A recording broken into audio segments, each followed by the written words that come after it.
Let's make my honeybee soaps. I've made these soaps in the past, but I've never made them in cold process soap. So today's the first time I am making them using the cold process method.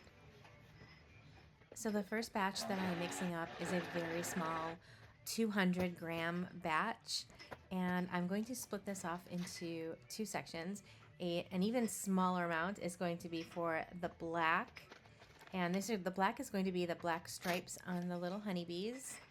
And then the other container is going to be yellow, and it's going to be for the remainder of the bee. So here I am pouring that small amount of black soap that I made, and I'm pouring that into a piping bag. And then I'm just cutting a very, very tiny hole at the end of the piping bag, and then I'm piping in my little stripes on the honeybees.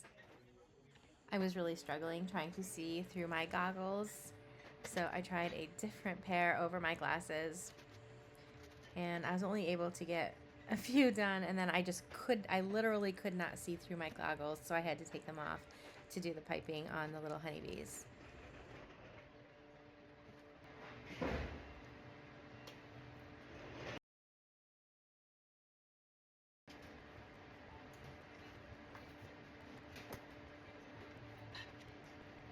So here I'm adding some yellow colorant to this remainder of this batter that I had made, and I really wanted it to be more fluid, but because I had to split it up and I used partial for the little black stripes, it had sit for a couple minutes and it thickened up on me.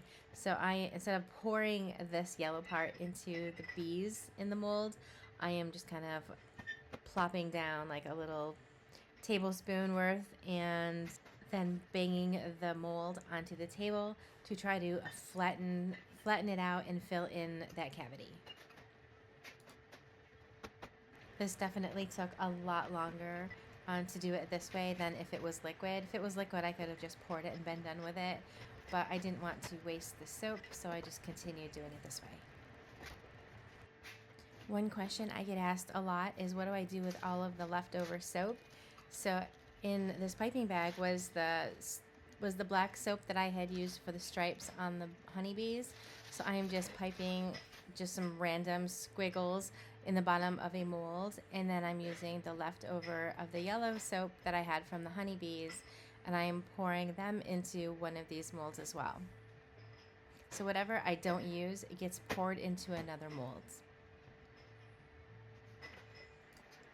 Next, I'm mixing up the remainder of my soap for the rest of these bars. And I also added some oatmeal to these bars for gentle exfoliation. And then I'm adding my honey almond fragrance. And it is from Centella, of course. And for some reason, I don't know why I keep doing this, but I keep thinking that everything will fit into one of these bowls, and it doesn't. So I had to transfer everything to a larger bucket. And once again, my batter thickened up on me really quickly, so I was unable to just pour it in. So I am just plopping down some of this soap batter to fill the remainder of my molds, and then I'm just kind of banging the molds on the table to make sure everything gets flattened out and gets into all of those crevices on the bottom of the mold. And then I'm grabbing my leftover mold again, and I am pouring the remainder of this oatmeal batch into the mold, and I still had some more left over, so I just continued filling some more molds with whatever I had left over. These will eventually either be mystery bars, they may be cut up for the mystery bags, or I may use them as confetti in another soap. I let these soaps sit for a couple of days and went back in today to unmold. And this is what they look like. They look like a little honeybee sitting on top of some honeycomb.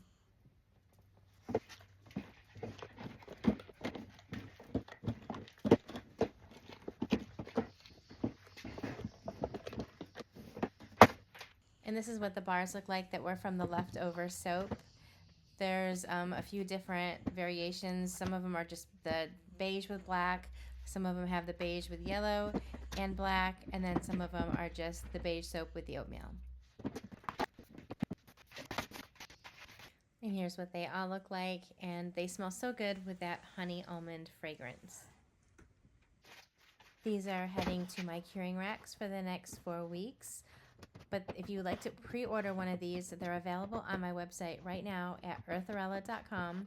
You can pre-order these, and they will begin shipping the week of July 28th. I hope you love the cold process version of these soaps. Thank you so much for watching.